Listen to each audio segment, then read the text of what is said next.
EPF చందాదారులకు చేదు వార్తనే చెప్పుకోవాలి.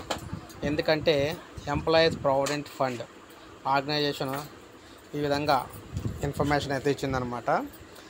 భవిష్య నిధి చందాదారుల వ్యక్తిగత వివరాల్లో దొర్లిన తప్పులు సవరణకు తిప్పలు తప్పడం లేదు. సవరణ నిబంధనల్లో మార్పులు చేసిన ఈపీఎఫ్ఓ వాటి కోసం వచ్చిన దరఖాస్తుల ఆమోదానికి నెలల తరబడి సమయం తీసుకుంటుంది. చిన్నపాటి సవరణ అధికారులను కూడా కేంద్రీకృతం చేసి ప్రాంతీయ పిఎస్ కమిషనర్కు అప్పగించడంతో పని భారం, క్షేత్రస్థాయి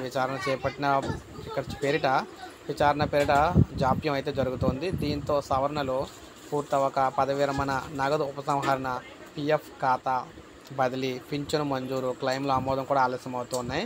ఆన్లైన్ దరఖాస్తులను కూడా సాంకేతిక సమస్యలు అయితే వస్తూ ఉన్నాయి.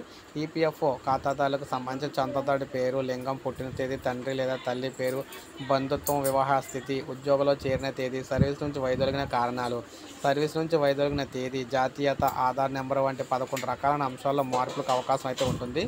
గతంలో ఒకవేళ చేసిన సాంకేతిక తప్పిదాలతో వివరాలు పూర్వస్థితికి వచ్చేవి. ఈ సమస్య నివారణతో పాటు వ్యక్తిగత వివరాలను కూడా ఆన్లైన్ ద్వారా సమర్పించేందుకు ఈపీఎఫ్ఓ మెంబర్ పోర్టల్లో జాయింట్ డిక్లరేషన్ దరఖాస్తును అయితే అందుబాటులోకి తీసుకొచ్చింది.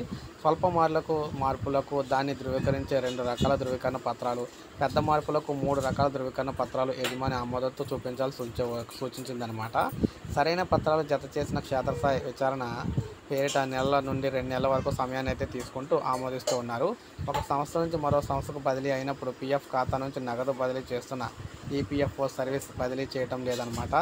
ఆన్లైన్ దరఖాస్తు సాఫ్ట్వేర్లో లోపాలు సరిచేయక వ్యక్తిగత వివరాలు నమోదు చేస్తున్నప్పుడు ఎర్రర్ వస్తే ఈ విధంగా అయితే ప్రాబ్లం అయితే వస్తూ ఉంటుంది. సో ఈ విధంగా ఉద్యోగులందరూ కూడా ఇబ్బందులు అయితే ఎదుర్కొంటూ ఉన్నారు. సో ఇది మనకి లేటెస్ట్ అప్డేట్. ఒక లైక్ చేయండి, సబ్స్క్రైబ్ చేసుకోకపోతే మన ఛానల్ సబ్స్క్రైబ్ చేసుకోండి.